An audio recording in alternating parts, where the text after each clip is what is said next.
welcome to this evening's Ideas Exchange. When the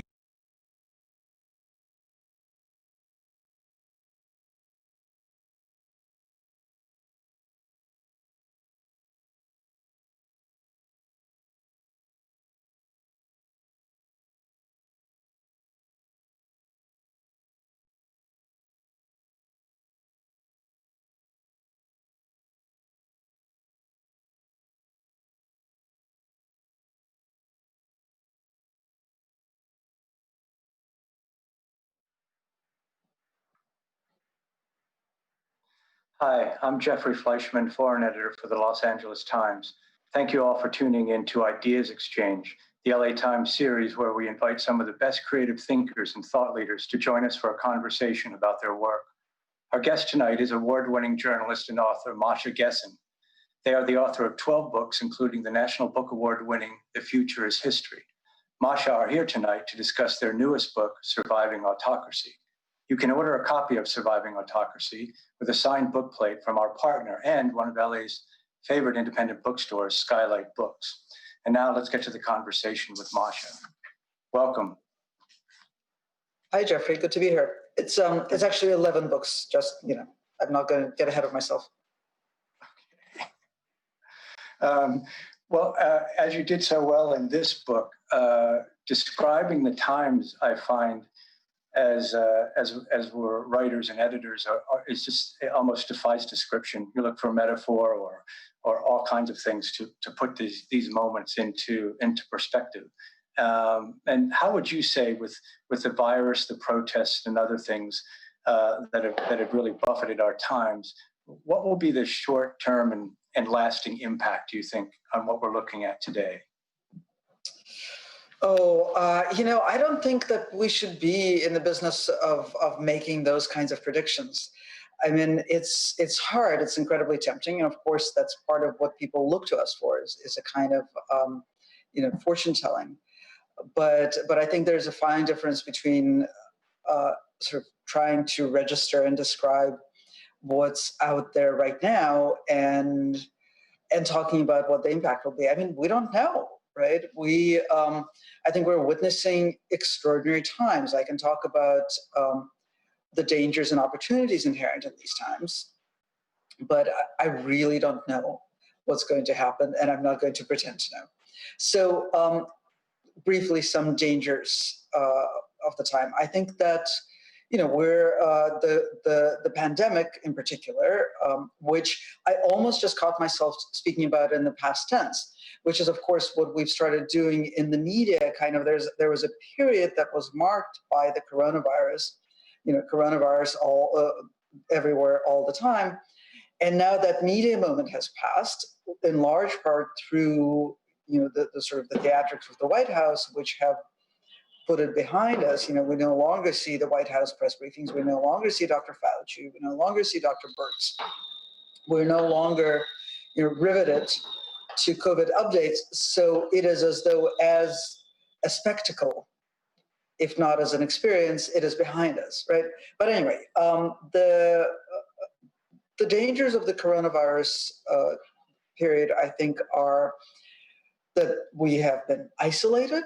We have seen the death of politics, right? Both, sort of organized politics, such as school board meetings and town council meetings, and the political conversations that we have casually in our everyday lives, right? What the comings, the many different kinds of coming together that disappeared with the lockdown, and that are coming back in some very distorted ways, and also in some very dangerous ways, right?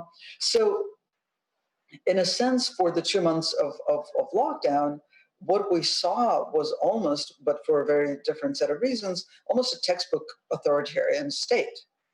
What is an authoritarian state? An authoritarian state is a state where one leader or a group of leaders make decisions while everyone else goes home and tends to their private lives, right?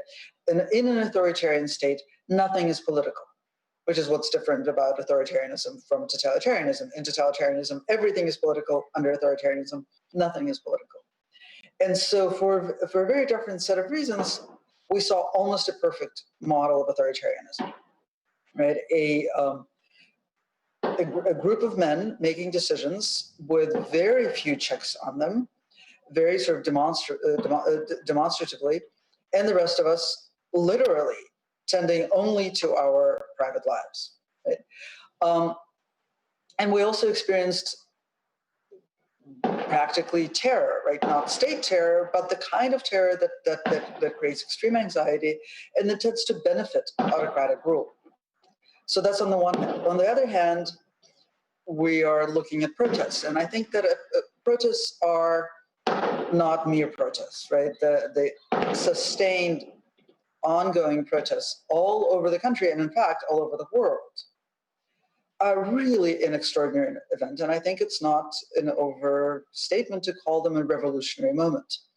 Now, part of the reason I use that phrasing is because we're actually seeing certain radical ideas or ideas that were marked as radical just a few weeks ago, literally 2 weeks ago, start becoming subjects of legitimate debate, becoming subjects of mainstream debate, and being very, very quickly assimilated into kind of mainstream political thinking. Right? So ideas of defunding the police, abolishing the police, of entirely reconceiving law and order, of challenging the carceral state, all of these things that were very, very esoteric political ideas are suddenly becoming quite mainstream. And that may actually call forward a discussion of, what is politics? Why we get together in politics? Why we pool our resources by paying taxes? What is that for? Is it to arm a bunch of men so that they can mete out punishment and discipline, or is it for another reason? Is it to make us happier? To make to create solidarity? To create mutual aid? To educate our children to take care of one another? That might be another reason why we're getting together and pooling our resources. So there's an actual opportunity for a fundamental shift in political thinking for the entire country. But which is going to win out? This autocratic attempt on the part of Donald Trump, which for its own set of reasons can gain strength, or this incredible revolutionary movement? I have no idea. It comes down to momentum and sustainability of what's happening now, correct? I think it comes down in part to that. It comes down to all sorts of things that look, if ever there was a year when nobody should make any predictions, this is the year. There was, I don't know if you saw, there was a very funny comedy sketch making the rounds a couple of months ago, a woman talking to her 4 months ago self. And the 4 months ago self was convinced that the Australian wildfires were going to be the defining moment of 2020. So I am not going to stand here and pretend to think that I know what the defining moment or defining circumstances of 2020 are going to be. This year is going to defy everything. You say in your book that Trumpian news has a way of being shocking without being surprising. And it seems that like the frog in water, as some people, boiling water, as some people would say, we've become inured to it, so that it's not shocking anymore, and it's I don't know if it's numbing, but it's a language, you also say, of the mafia state. How has that so changed the political discourse? I think there are a bunch of things going on, and I don't want to come across as sounding like we're somehow deficient in sort of normalizing what has in fact become our normal existence. Right? This president has been president for 3.5 years. This rhythm of news, this style of news, these kinds of events have become, in a sense, unsurprising. Right? So these circumstances of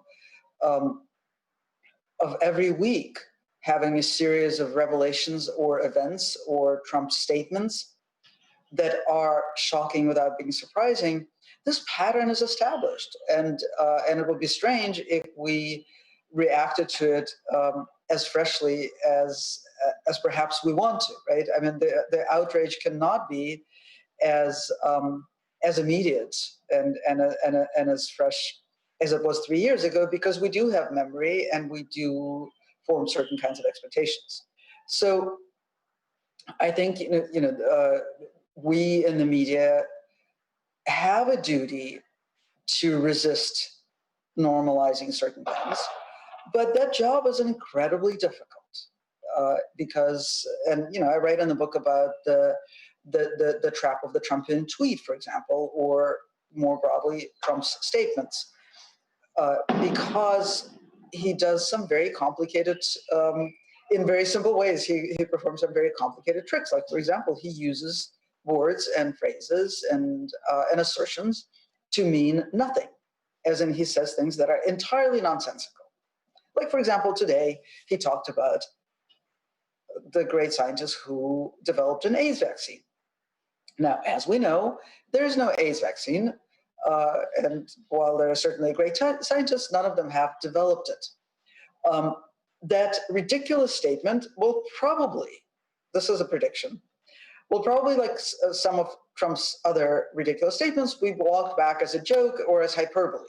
So we will witness the president himself saying that what he said wasn't really intended to mean anything. But of course, everything he says actually means things. Last time we heard him walk something back and say that he was actually joking was when he suggested that people should be ingesting chlorine to cleanse their bodies of coronavirus.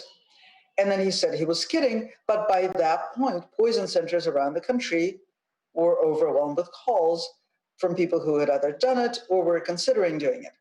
His words had real consequences because he has a bullet pulpit, because he has the biggest microphone in the country, because he insists on having the biggest microphone in the country, and he insists on his bully right to say whatever he wants whenever he wants to. So even when he says things that mean nothing, they actually mean something. And that is a real dilemma. That is a very complicated thing to describe, and to describe continuously in every Trump story. Where you discuss the media a lot in the book, the mainstream media and the coverage. Where is the mainstream media failing in covering this administration and articulating exactly what is going on? Well, let me give you an example of something that I think is actually very successful, which is it's sort of tangential to mainstream media in the sense that it's not part of a giant institution, and I think that's important. My absolute favorite media in the time of Trump is the podcast Trump Inc., which is produced by WNYC, the New York public radio station, and ProPublica. And it's I think they come out bi-weekly. It's about half an hour, and they frame it as an open investigation. So they have questions and that they ask continuously. They do a lot of crowdsourcing. Their reporting is transparent, and they work on kind of describing this this phenomenon of Trumpism in particular through looking at corruption, right? So money, largely real estate, Trump, the Trump organization's dealings, and I think where they are incredibly successful is in keeping the story open-ended on the one hand, and on the other hand, putting enough distance between themselves and the story, and never letting you forget that they're trying to describe Trumpism as a system. They don't have all the information, but all the clues that they're finding are clues to something that we haven't seen before in this particular form, and they're trying to describe it. That actually is a very unusual approach for media, and it requires a lot of agility on the part of these podcasters. And so I think it's no accident that it's a small team in fairly small organizations, right? This public radio station and ProPublica. I think it's much harder for a large institution with a lot of institutional memory, such as, say, the New York Times, which I pick on a lot in the book. And I pick on it because it has some really egregious examples of, I think, journalistic mistakes, but also because it's, in some ways, it sets the tone for how we journalists deal with Trumpism. And I think that the problems that the New York Times faces as an institution are real, right? It's a very big ship. It's very difficult to change course. Or to mix my metaphors, there are certain pillars that the New York Times rests on. And you can't just demolish them without sort of putting something in their place.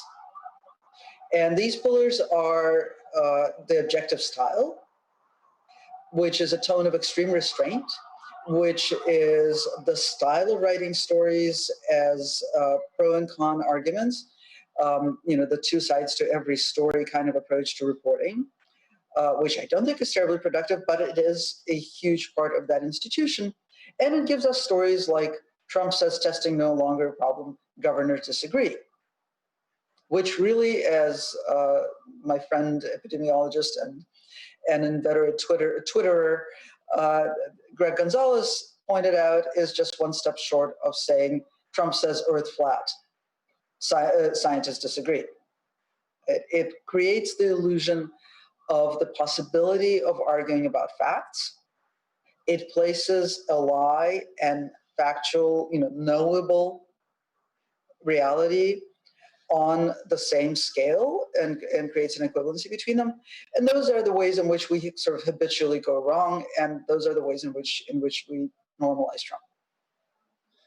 Speaking of institutions, I was in Europe during the Bush-Gore election fiasco, and one thing Europeans would always say is that you benefit from being an American because if your personalities are weaker, the corruption, your institutions will come in and eventually save the day.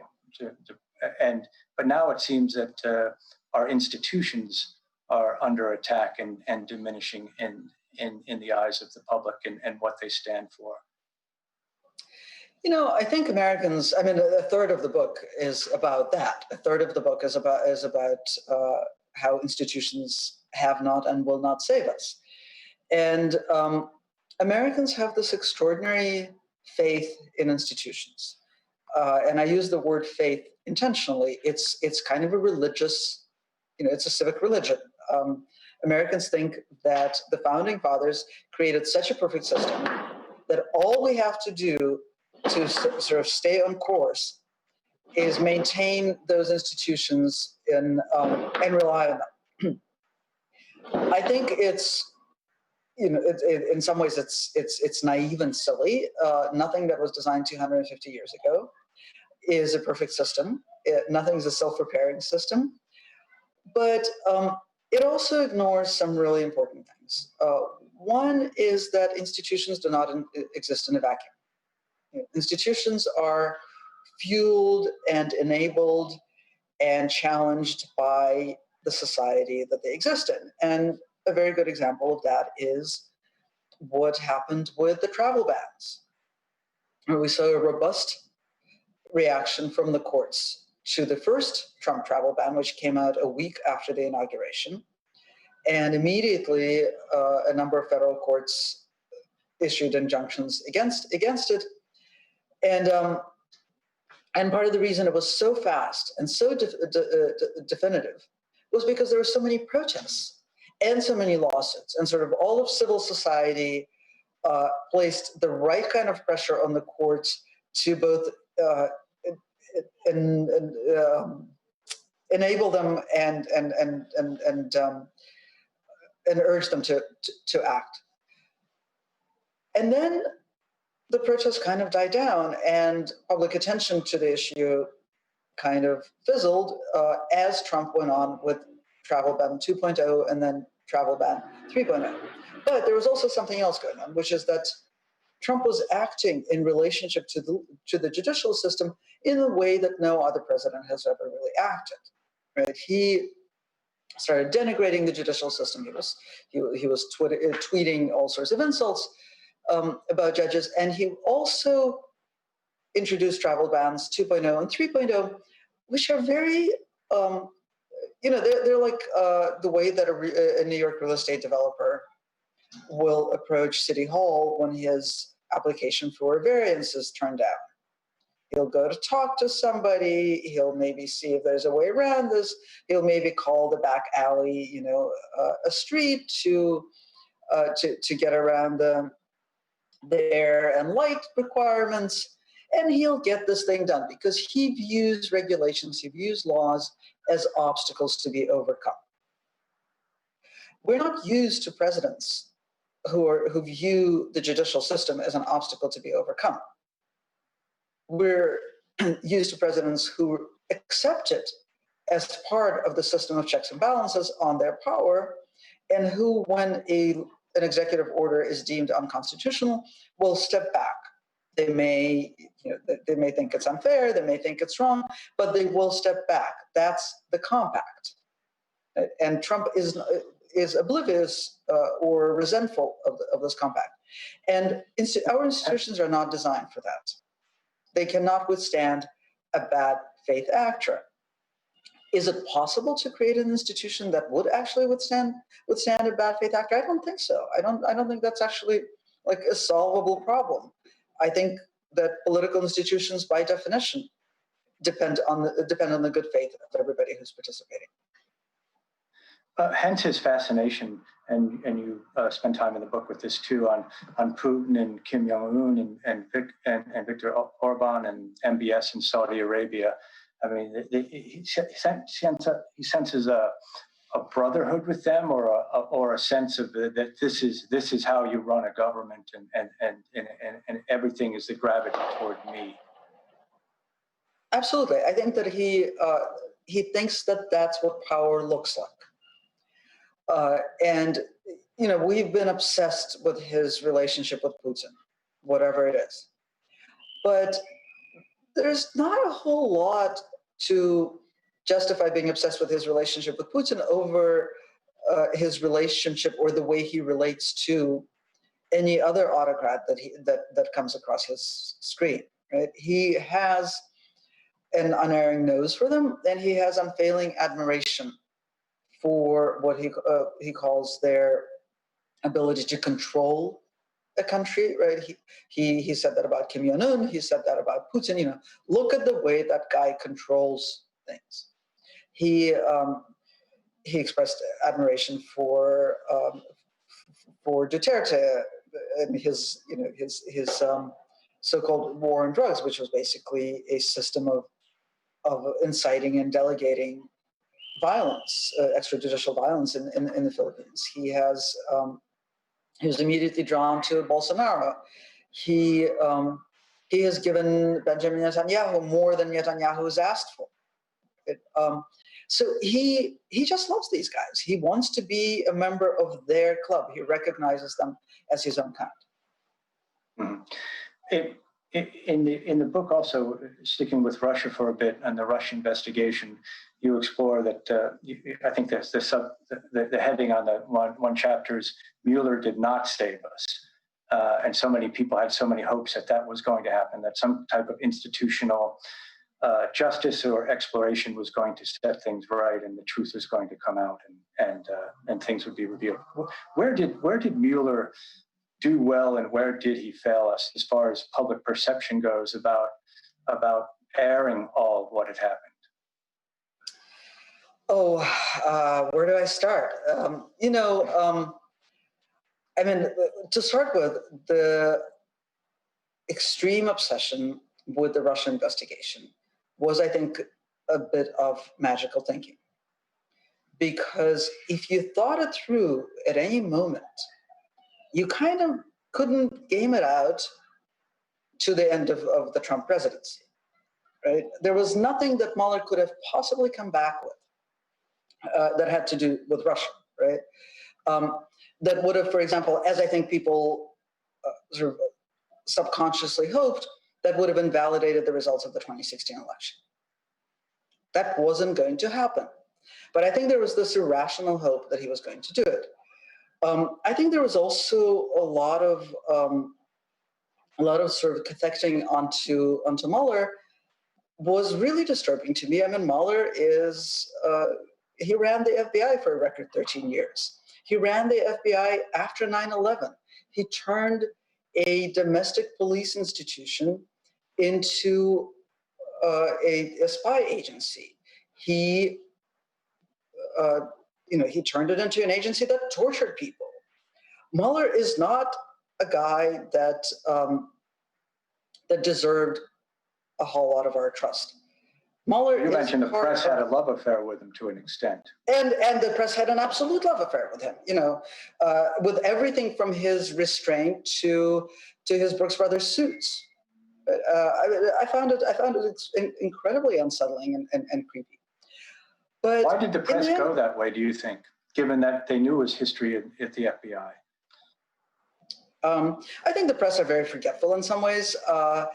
And I also think that there's, nostalgia is an incredibly powerful political force. Nostalgia is a large part of the reason that we have Trump in office. Nostalgia is always a longing to go to a past that never existed. Right? So in this imaginary past, if Trump promises, an imaginary past of white supremacy and economic security, the imaginary past that Mueller symbolized was this past of institutions working as they were intended to, and civility and law and order in the best possible imaginable sense of the word, and not in the sense of the words that Trump uses them. So I think it was this nostalgia for normality, and somehow Mueller in his Brooks Brothers suits and his $35 watch managed to personify this dream of a normality lost. And the Russia report, the first half of the Russia report that actually dealt with Russia, produced, I think it's an incredibly interesting document, but it didn't give people what they subconsciously dreamed of, which was something, which was a reason to say, okay, Americans didn't elect Trump. He came from outer space, and now he's going to magically disappear into outer space. The second part of the Mueller report, which I think is a much more important document, which documents obstruction of justice, and which actually gives the most detailed portrait of the Trump presidency that we have at this point. That's where impeachment proceedings should have started. And they didn't. And I think that Trump, Mueller, in his reserved way, suggested that Congress should take the ball from there. Congress, in its very political way, and the sort of the calculus of are we going to have enough votes, did not initiate impeachment proceedings. And then we had that moment of Mueller testifying in Congress where his restraint, all of that wanted civility just kind of came across as nothing, right? As recalcitrance, as an absence. And the very next day, an emboldened Trump has a conversation with Ukrainian President Zelensky.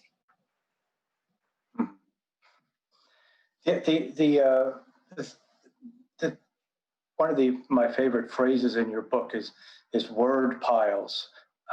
We have the administration has given us alternative facts and fake news, but you've given us word piles. What are some of your favorite word piles? And as you went through and were doing research on the book. Well, the thing about word piles is that they're very difficult to memorize because they're entirely nonsensical. It's just like it's this barrage that comes out of his mouth. So I can't actually produce one on cue, but probably one of the most memorable was his 100-day in office interview to the Associated Press, when he went on about firing missiles at Syria, and somehow like everything he said when it came out of his mouth lost meaning, right? It was the reason that I use the term word pile is that I offer a kind of taxonomy of Trump's use of language, and I think that he has a few distinct ways of damaging language, and one of them is to use words to mean their opposite, and then the other one is to use words to mean nothing, and it just fills the air. It fills the information space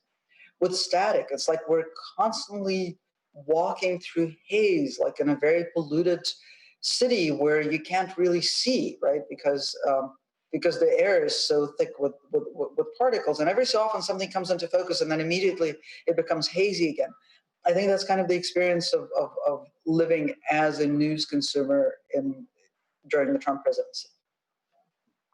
He's on his way to the president is on his way to Tulsa, Oklahoma this weekend.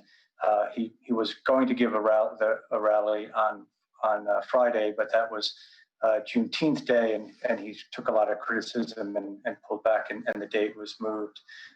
So he's confronting two things there. The scientists and doctors are saying that this is going to be another petri dish for the virus, and then he's also going to confront questions of race, both outside and inside.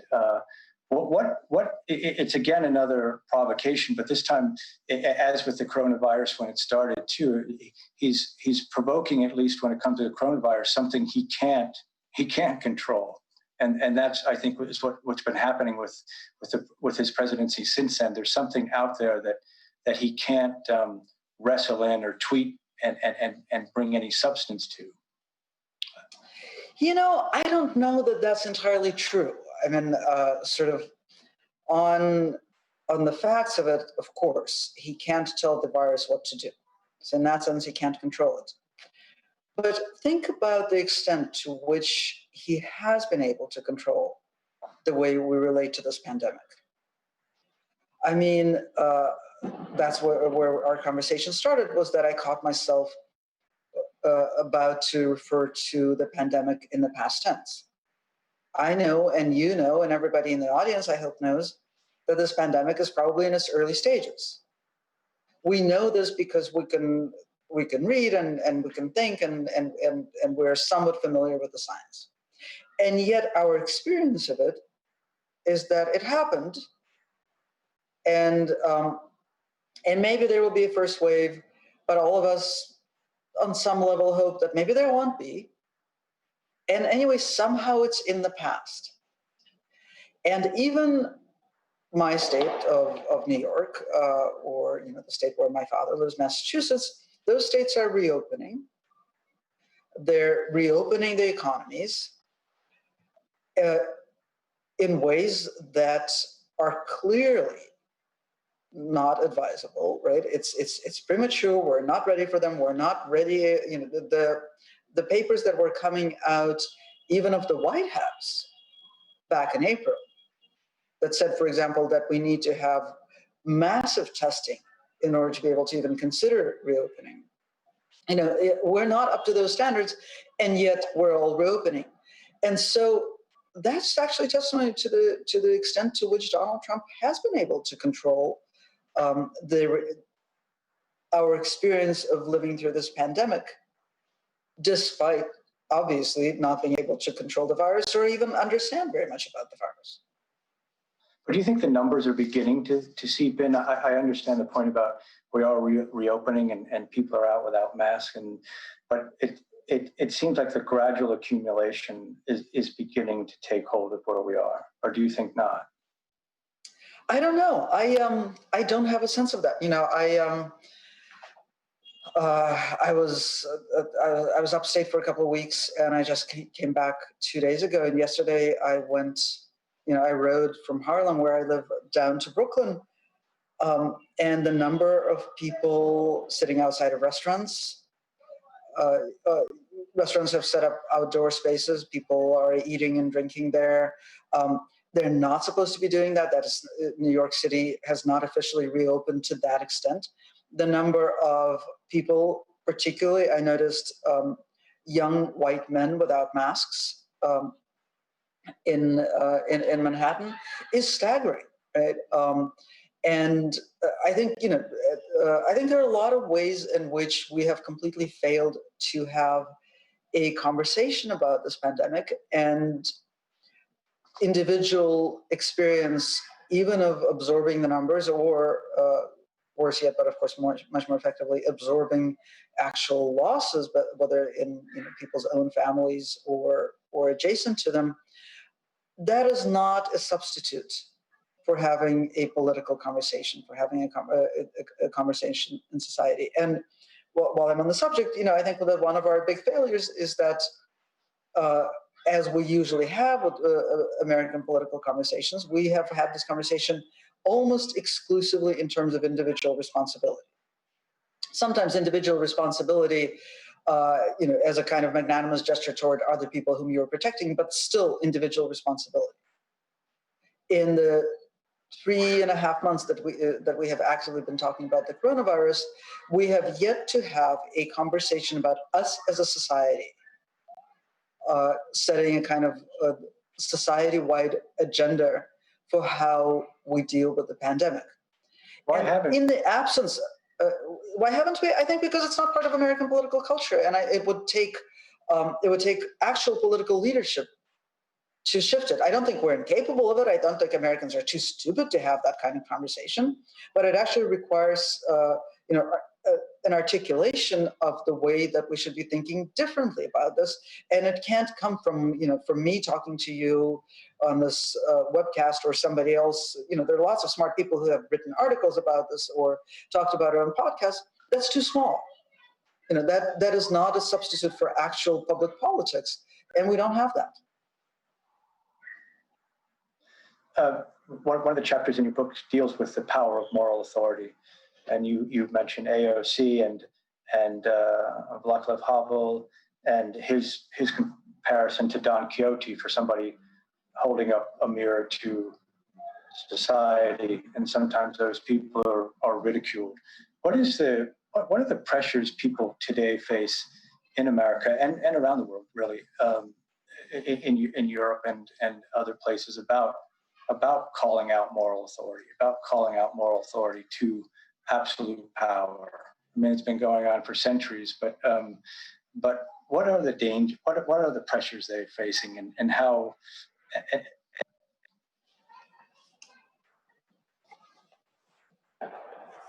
Okay, I've lost sound.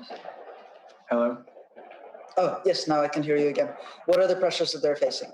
And then Yes. second, I have no sound. Mm-hmm. Okay.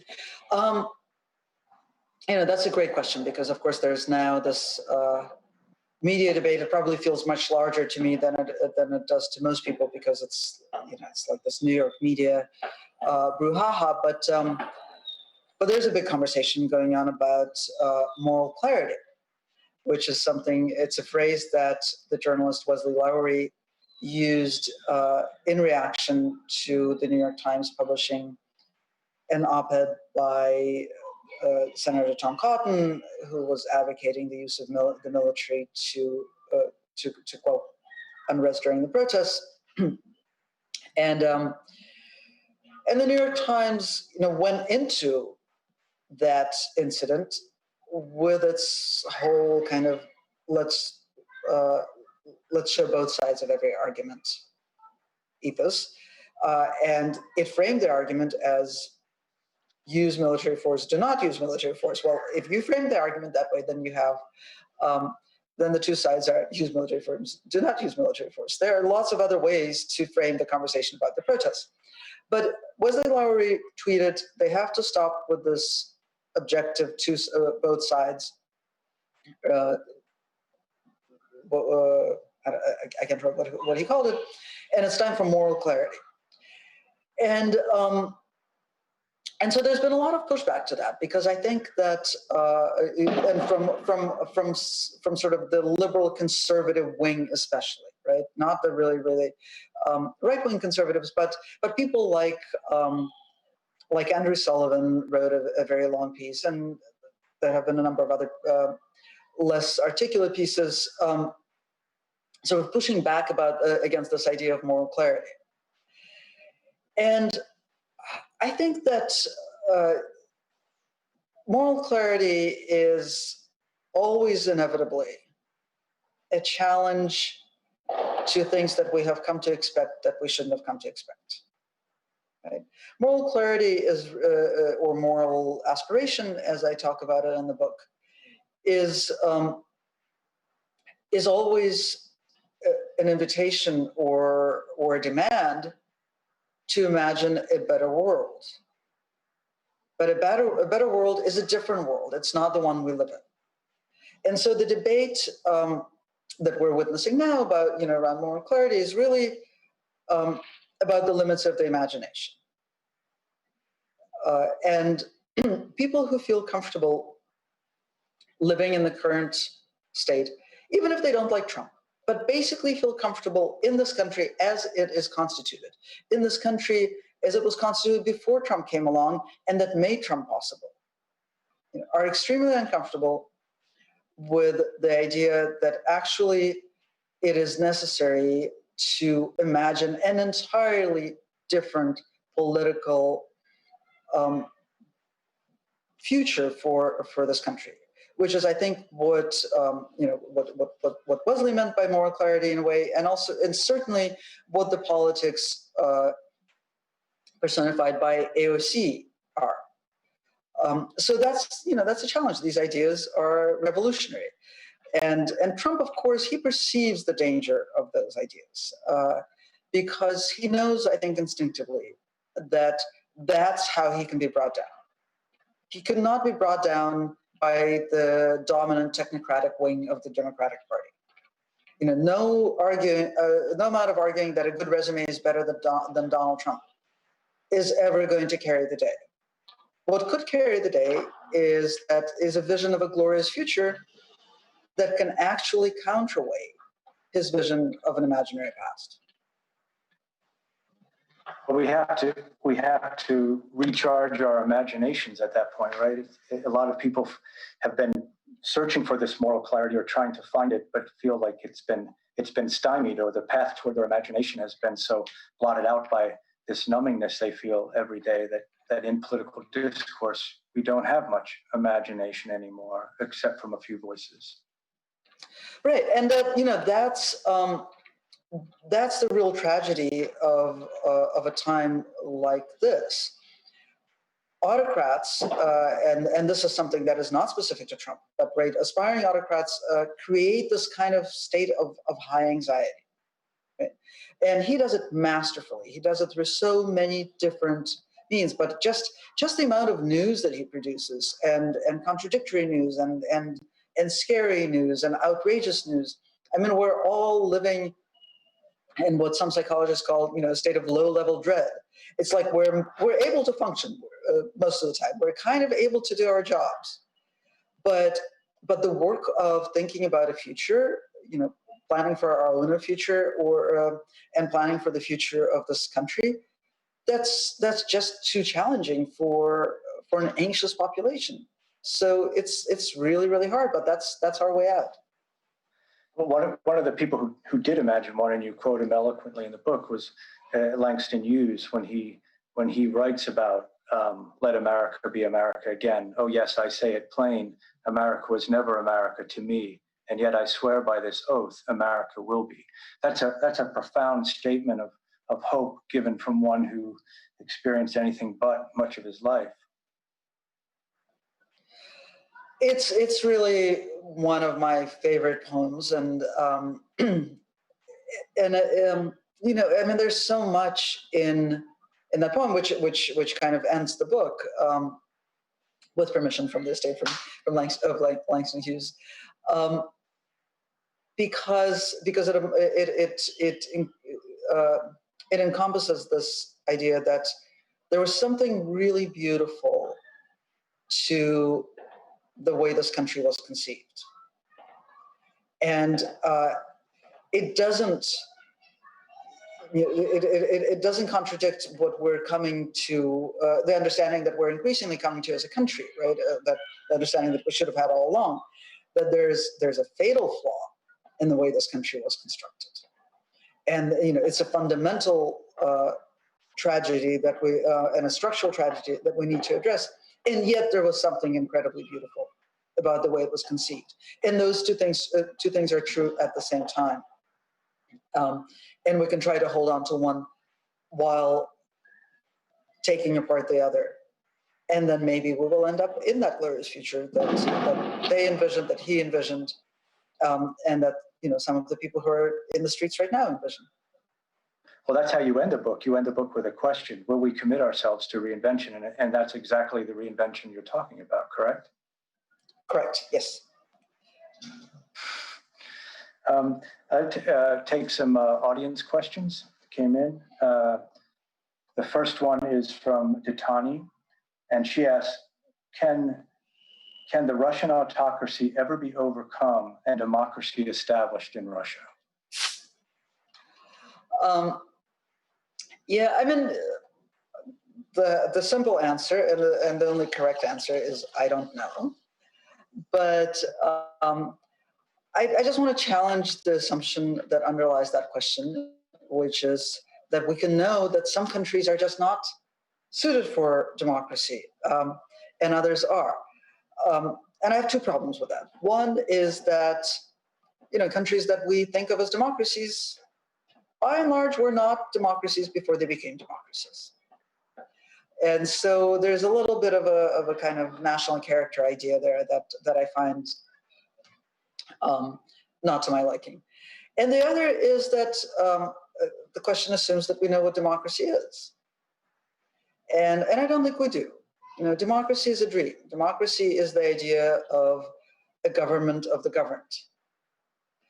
I think it's a mistake to think that we have seen democracy, right? We have seen countries, and I think this country was this for much of its history, that are over time becoming more democratic. And that's really what we have to hope for, right? Democracy is a vector. It's a way of moving toward the dream and expanding the dream. It's never a thing that you accomplish, put in stone and then inhabit. That, I think, is one of our greatest mistakes, is that's how we think about American institutions, is that we came up with this democracy, built it and moved in, and now we're living in it, and we just want Trump to leave us alone so that we can live in it some more. That's not how democracy works. This country has never had, it's worked, but it's also like, it's an ideal that it cannot actually be achieved. It's always in the future. We're never going to have fully a government of all the governed. We can only continuously move in that direction. The second question is from Aurora, and she asks, do you think the protest and the way they are being portrayed in the media will improve or hurt Trump's chances of winning re-election?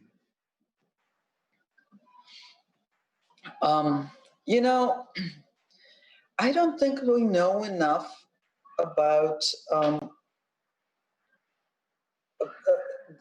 people who are at this event, who I assume read the LA Times or something similar.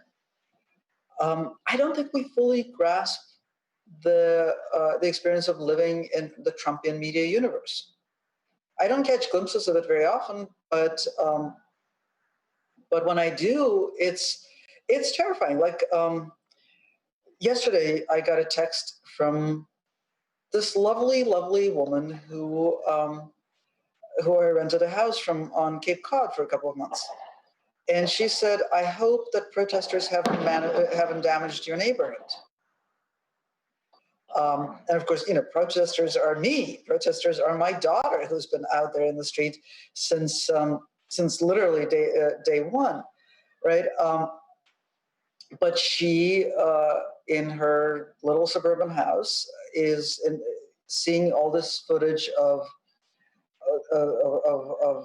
robberies and looting and destruction, and she imagines it as something terrifying that needs to be quelled, and that is a threat to good people.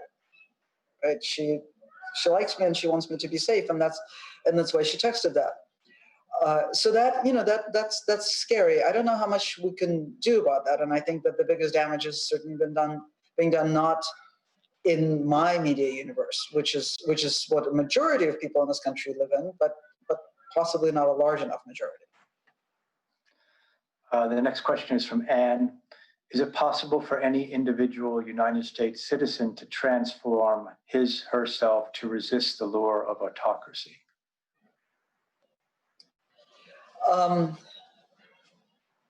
That's an interesting question. So it assumes I don't know if it's a vaccine or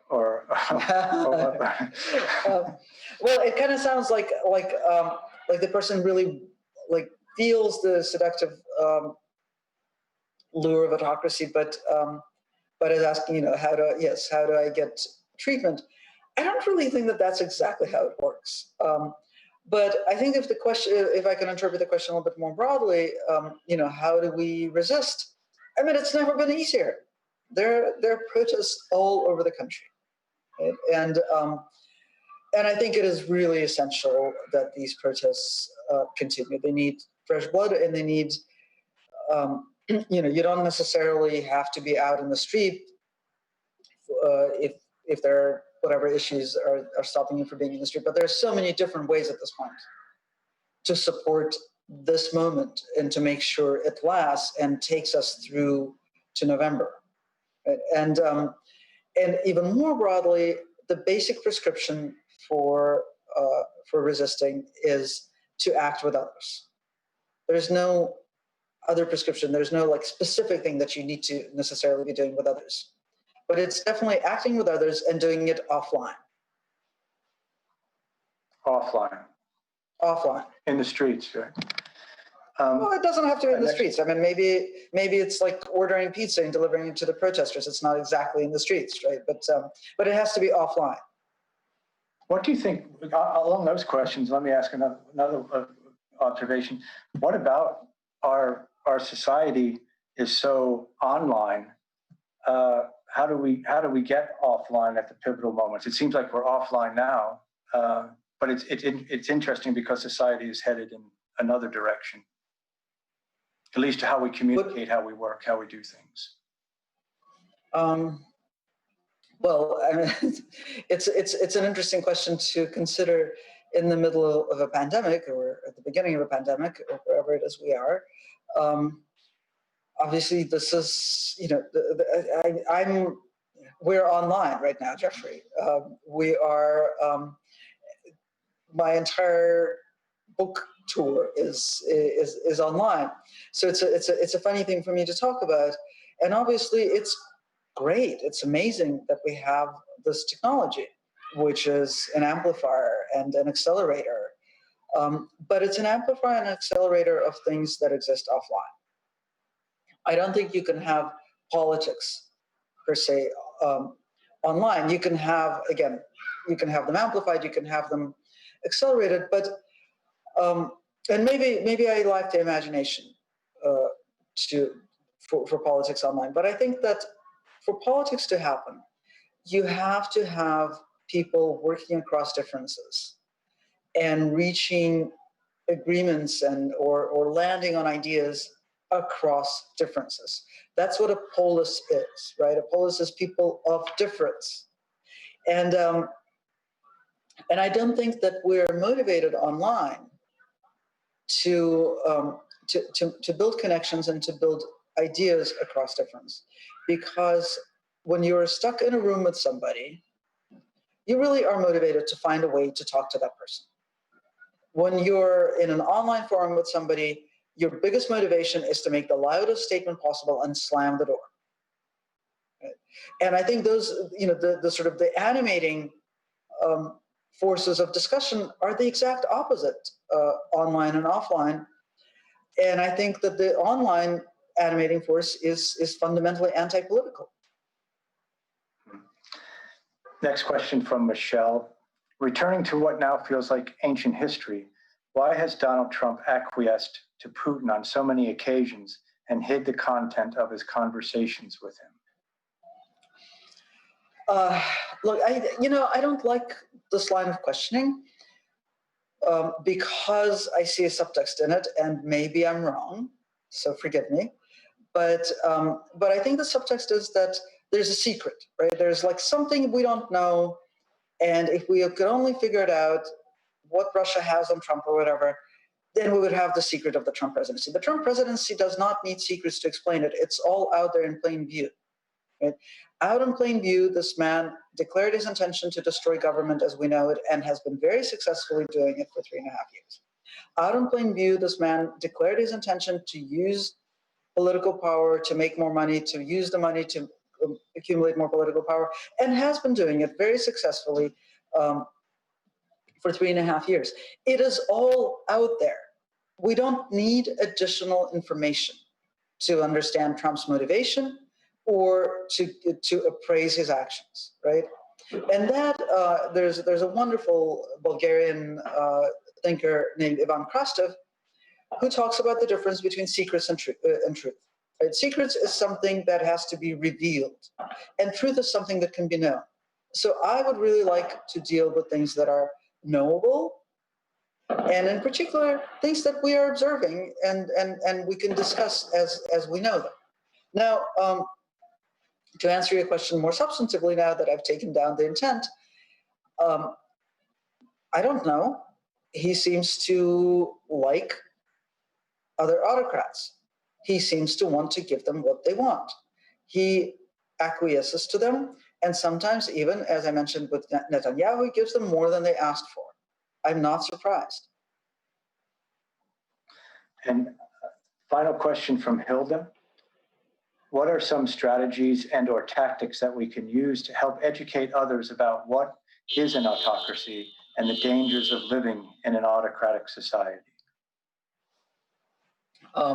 Well, I think you should buy lots of copies of my book and give it to all your friends.